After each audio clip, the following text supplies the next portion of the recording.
Hey everybody, it's Chris Bumbury for JoBlo.com, live from the Sundance Film Festival. Today I'm here with a review of Kevin Smith's Yoga Hosers. Here we go.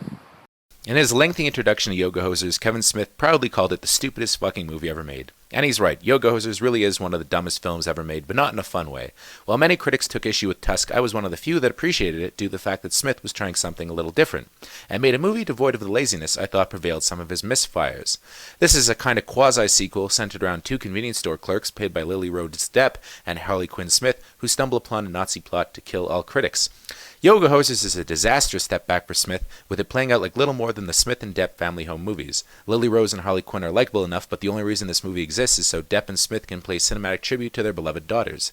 This is admirable, but in their efforts they've forgotten to make anything that would appeal beyond their extended family, with no plot whatsoever, playing out simply as a series of feature-length bad Canadian jokes. Everyone says a boot and A every second word, but the joke falls flat almost immediately.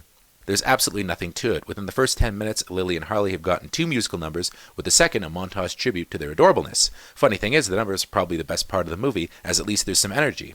The rest is just garbage, with constant cuts to faux Instagram pages every time new characters are introduced, as if Smith is trying hard to make this his Scott Pilgrim without any of the imagination. For a fun game, count how many characters in the film are played by members of the Smith or Depp family. His weak dialogue is the most disappointing part, as Smith's strength has always been his clever scripts. Love him or hate him, Smith has talent as a writer, but here it feels like he scribbled each scene right before shooting. That's how unstructured it is. It takes nearly 45 minutes for the story to actually kick in, which revolves around a Nazi plot linked to fascist Adrian Arcand, played here by Haley Joel Smith, who is actually a real guy. The idea is that a scientist friend of his created a Nazi clone army, which wind up being mini bratwurst sausage people, all played by Smith himself, who kill people by crawling up their anuses. Yup.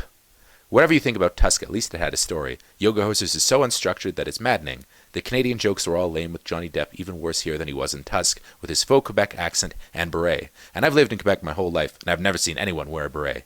The CGI suggests Smith had a very tiny budget, and maybe given how cheap it was seen as a lark by all involved. That said, there are still plenty of Smith fans out there that will pay to see this, and it feels like they're being cheated. The ending is especially abysmal, with Smith's Hollywood Babylon co-host, Ralph Garman, trying to wring laughs out of his impressions of people like Sylvester Stallone and Al Pacino.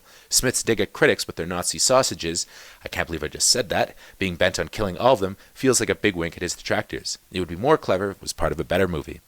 I honestly take no pleasure in dissing Smith. His good movies have always meant a lot to me, but his recent output, except Tusk that is, has been dire. This is the worst thing he's ever done, and only worth seeing if you're a hardcore Smith devotee or part of the Smith-Depp family. Lily Rose and Harley Quinn do their best and have talent, but Smith doesn't do them any favors here.